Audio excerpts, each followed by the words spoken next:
Vadodara fire વિભાગનો નવતર પ્રયોગ। આગામી સમયમાં ગરમીની સિઝન આગ લાગવાના બનાવો બને છે, ત્યારે તેમાંથી કેવી રીતે બચી શકાય તે અંગે મરી માતાના ખાંચામાં આવેલા દુકાનોના વેપારીઓને સમજણ આપવામાં આવી। સાથે ચોમાસાની સિઝનમાં વીજળીઓ પડતી હોય છે તો ક્યાં ઊભું રહેવું, સાથે જો આગ લાગે તો ધુમાડામાંથી કેવી રીતે બહાર નીકળવું તે પણ સમજ આપવામાં આવી હતી।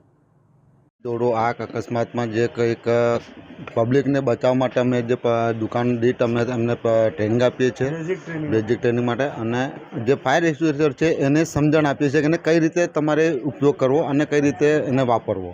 સર, ખાસ કરીને આગ લાગતી હોય છે, આગ પર આગના લીધે ધુમાડો પણ સ્પ્રેડ થતો છે, એમાં કેવી રીતે બચી શકાય અને શું? ધુમાડો જ્યારે આગ લાગે ત્યારે પ્રદૂષણ એવું હોય છે કે ધુમાડો થોડો જ હોય, પણ જ્યારે આપણે એને ખુલ્લી હવા મળે છે ત્યારે ધુમાડો વધી જતો હોય છે। ત્યારે આપણે એમને એવું કહીએ છીએ કે ધુમાડાની અંદર આપણે જ્યારે નીકળવાનું છે તો નીચે બેસીને નીકળવાનું છે। ઊભા નીકળીશું એટલે ધુમાડો ઉપર રહેશે, એટલે ધુમાડો ઉપરથી આપણે નીચે બેસીને નીકળીશું તો ધુમાડો આપણને નહીં લાગે। કેટલું મહત્વનું સાબિત થશે આ જો કોઈ ઘટના બને? હવે આમાં સાહેબ એવું છે કે જ્યારે આપણે આવી મોટી દુર્ઘટના થાય ત્યારે કોઈ મોટી જાનહાની થતી એ બહુ જ બચી જાય છે આમાં।